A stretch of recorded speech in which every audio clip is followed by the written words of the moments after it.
नमस्कार साथियों साथियों 8th पे कमीशन में जितने भी कर्मचारी या पेंशनर हैं सभी कह रहे थे कि भैया 50% महंगाई भत्ता जो कि बेसिक में विलय कर दिया जाए। यह साथियों अब यहाँ पर साथियों सरकार ने एक बड़ा कदम उठाया है और 50% महंगाई भत्ते को साथियों मूल वेतन में विलय कर दिया है, यानी बेसिक पे में विलय कर दिया है। और ये एक बड़ी खबर है और अच्छी खबर है। फिलहाल साथियों सोशल मीडिया पर यही खबर फैल रही है। आज हम जांच पड़ताल करेंगे इस खबर को लेके, क्या ये खबर सच में सही है या फिर किसी ने इन पेंशनरों के साथ मजाक किया है। यह साथियों आज के समय में एआई रिलेटेड काफ़ी चीज़ें बन रही हैं, पता नहीं चलता है क्या सही है क्या गलत है। देखिएगा साइड से पहले साथियों देखिएगा, ये एक लेटर है, वो आदेश पूरा है दोस्तों, वित्त विभाग का है। और यहाँ पर बाकायदा इसकी संख्या दी है, संकल्प संख्या है MNOROI, ये सचिवालय दिल्ली, और दिनांक 12/6/2026 का ये आदेश है। यहाँ साथियों साथियों पूरा आदेश मैं आपको बताने जा रहा हूँ। सही और सटीक जानकारी के लिए आप हमारे चैनल द फाइनेंशियल हेल्पर को सब्सक्राइब जरूर कीजिए। जी हाँ साथियों, और इस वीडियो को ज़्यादा से ज़्यादा हाइप कीजिएगा, स्टार दीजिएगा, ताकि साथियों सच्चाई लोगों तक पहुँचे। आज के समय में बहुत लोग भ्रम में जी रहे हैं, काफ़ी लोगों को मूर्ख बनाया जाता है। और मैं पेंशनरों के मुद्दे उठाता हूँ, जो सही और सटीक जानकारी होती है मैं पेंशनरों तक लाता ही लाता हूँ। अतः साथियों मुझे सपोर्ट कीजिएगा, चैनल को सब्सक्राइब कीजिएगा। हमारे भी कुछ सोशल टर्म्स हैं साथियों, कुछ हमारे भी पॉइंट हैं जिसके उनकी जानकारी मेरे पास आती है, वो मुझे बताते हैं। तो सही और सटीक जानकारी मैं आप तक पहुंचाने की पूरी कोशिश करता हूं। देखिएगा साथियों, सबसे पहले ये आदेश पढ़ते हैं हम, मैं आपको आदेश दिखाने जा रहा हूं। देखिएगा, भारत सरकार के वित्त मंत्रालय व्यय विभाग ने दिनांक 1 जनवरी 2026 से अपने कर्मचारियों के 50% महंगाई भत्ते यानी डेलर अलाउंस को मूल वेतन यानी बेसिक पे में विलय करने का निर्णय लिया है। और साथ ही मौजूदा पेंशन भोगों की मूल पेंशन 50% महंगाई राहत को विलय करने का अलग से निर्णय लिया है। तो यहाँ पर साथियों अगर ऐसा होता है तो निश्चित ही साथियों काबिले तारीफ है, और जो पेंशन बनेगी या वेतन बनेगा बहुत ज़्यादा बनेगा। देखिएगा साथियों, यहाँ पर मैं आपको पॉइंट वाइज बता रहा हूँ क्या क्या पॉइंट है। सरकार ने अपने कर्मचारियों के मूल वेतन में 50% महंगाई भत्ते को विलय करने का निर्णय लिया है, और साथ ही मौजूदा पेंशन भोगों की मूल पेंशन में 50% महंगाई राहत को 1 जनवरी 2026 से विलय करने का निर्णय लिया है। दूसरा पॉइंट है, इस 50% विलय में किए गए महंगाई भत्ते को स्पष्ट रूप से महंगाई वेतन के रूप में दिखाया जाएगा। तीसरा बड़ा पॉइंट है, 1 जनवरी 2026 से मौजूदा पेंशन भोगियों के मूल पेंशन में विलय किए गए 50% महंगाई राहत को स्पष्ट रूप से महंगाई पेंशन के रूप में दिखाया जाएगा। आज यहाँ पर इन्होंने नियम और शर्तें ला दी हैं। क्या क्या नियम और शर्तें हम इस पर चर्चा करने जा रहे हैं, आपको बताने जा रहे हैं। देखिएगा, पहला है इनका नियम और शर्तें, मौजूदा मूल वेतन ऑब्लिक मूल पेंशन में महंगाई भत्ते महंगाई राहत के विलय के लाभ को महंगाई भत्ते की गणना को ध्यान में रखा जाएगा, लेकिन इसे मकान किराया भत्ता यानी HRA, मानार्थ स्थानीय भत्ता यानी CLA और गैर प्रैक्टिसिंग भत्ता यानी NPA आदि जैसे अन्य भत्तों के लिए भी ध्यान में नहीं रखा जाएगा। व्यवहार भत्ता यानी चार्ज अलाउंस, भविष्य निधि, GPF कटौती और सभी प्रकार के जो एडवांस की पात्रता के लिए केवल मूल वेतन को ही ध्यान में रखा जाएगा, यानी इन निर्देशों के लिए महंगाई वेतन को ध्यान में नहीं रखा जाएगा। तो यहाँ पर ये बात है। दूसरा पॉइंट, 1 जनवरी 2026 के बाद सेवानिवृत्त होने वाले कर्मचारियों के मामले में मृत्यु सह सेवानिवृत्ति ग्रेजुटी यानी देर कम रिटायरमेंट ग्रेजुटी की गणना के लिए महंगाई भत्ते के विलय को ध्यान में रखा जाएगा।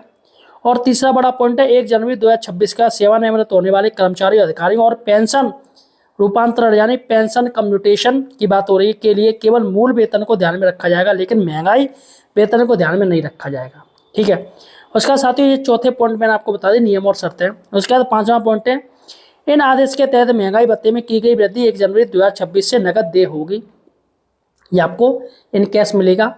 छठवां बड़ी बात है, ये आदेश सभी कर्मचारी माध्यमिक और उच्चतर माध्यमिक विद्यालयों के शिक्षण और गैर शिक्षण कर्मचारियों तथा गैर सहायता प्राप्त स्कूलों के कर्मचारियों पर लागू होंगे। और सातवां बड़ी बात है, ये आदेश अधीनस्थ न्यायिक सेवा के अधिकारियों पर भी लागू होंगे। आठवां जो लास्ट पॉइंट है वो है, उक्त आदेशों का लाभ प्राथमिक शिक्षकों प्रतियुक्तनी पर किए गए पंचायत में स्थानांतरित कर्मचारियों और कार्य प्रभावित प्रतिष्ठानों के कर्मचारियों को दिया जाएगा। इसी प्रकार पंचायतों, स्थानीय निकाय और नगर पालिकाओं द्वारा कर्मचारियों को, गैर सरकारी माध्यमिक विद्यालय द्वारा शिक्षकों को, सहायता प्राप्त संगठनों द्वारा कर्मचारियों को महंगाई भत्ता मंजूर करने होने वाले समय के आदेश को निर्धारित नियमों के अनुसार, यानी इन्होंने जो आदेश दिया है वो अभी किसको दिया है, वो शिक्षकों के लिए दिया है। तो फिलहाल साथियों सीबी कुमार थी, अतिरिक्त सचिव सेवाएं वित्त विभाग। फिलहाल इनका यहाँ पर कोई साइन नहीं है। अब साथियों एक न्यूज़पेपर में अभी ये दावा किया गया है, और ये हिंदुस्तान का न्यूज़पेपर है। यहाँ पर 17 जून 2026 का साथियों ये न्यूज़ है, जो कि कोटा यानी राजस्थान का है। ये भी साथियों दावा कर रहे हैं कि 8वें वेतन आयोग में पहले केंद्रीय कर्मचारी को मिला अंतरिम राहत, 50% महंगाई भत्ते को मूल वेतन में किया गया विलय।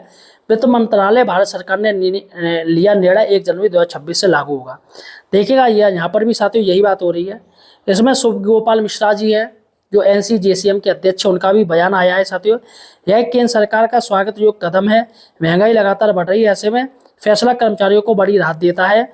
और शिव गोपाल मिश्रा है, कर्मचारी नेता है। साथियों देखिएगा, भारत सरकार कर्मचारियों की सैलरी बढ़ाने के लिए 8वां वेतन आयोग के गठन कर दिया, और आयोग को 18 महीनों के अंदर रिपोर्ट देने को कहा गया है। तो यहाँ पर साथियों 50% DAR को 1 जनवरी 2026 बेसिक सैलरी में मर्ज कर दिया जाएगा। तो ऐसा साथियों कहा जा रहा है। अब सबसे बड़ी बात है, क्या ये खबर सही है या गलत है? देखिएगा साथियों, मैं आपको बता दूं, ये जो खबर है फिलहाल साथियों एक शंका सी लग रही है। ये क्लियर नहीं कर रही कि सरकार ने ऐसा कोई आदेश दिया, क्योंकि सिर्फ ये खबर की ही माने तो खबर में ही आ रहा है, और बल्कि तमाम जो पोर्टल हैं, न्यूज़ पोर्टल है, गूगल है, AI है, आप उससे पूछिएगा तो ऐसी कोई भी खबर की बात नहीं हो रही है।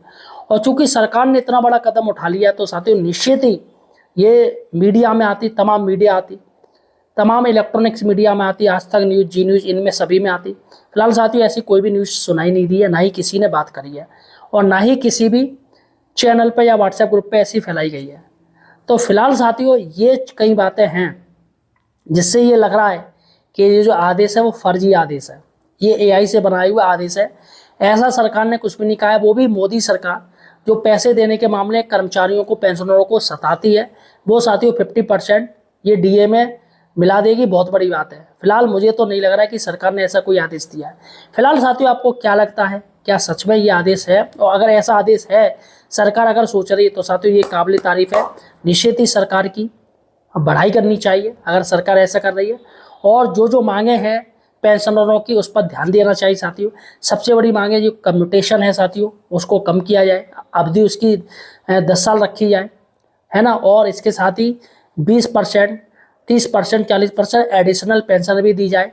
जो हमारे सुपर जो सीनियर सिटीजन है उनको एडिशनल पेंशन मिलनी चाहिए।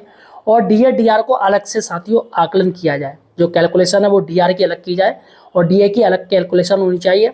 ये साथियों इम्पोर्टेंट है, क्योंकि सरकार क्या करती है कि DA की कैलकुलेशन DR के संग कर लेती है, और मेडिकल ट्रीटमेंट जो हमारे सुपर सीनियर है या कर्मचारी जितने भी पेंशनर हैं उनको साथियों स्पेशली मेडिकल अलाउंस मिलना चाहिए, और ज़्यादा से ज़्यादा मेडिकल अलाउंस मिलना चाहिए, और किसी भी तरीके से कोई दिक्कत नहीं होनी चाहिए हॉस्पिटल में। फिलहाल साथियों आपका क्या कहना है इस लेटर के बारे में, मुझे कमेंट सेक्शन में बताइएगा। धन्यवाद।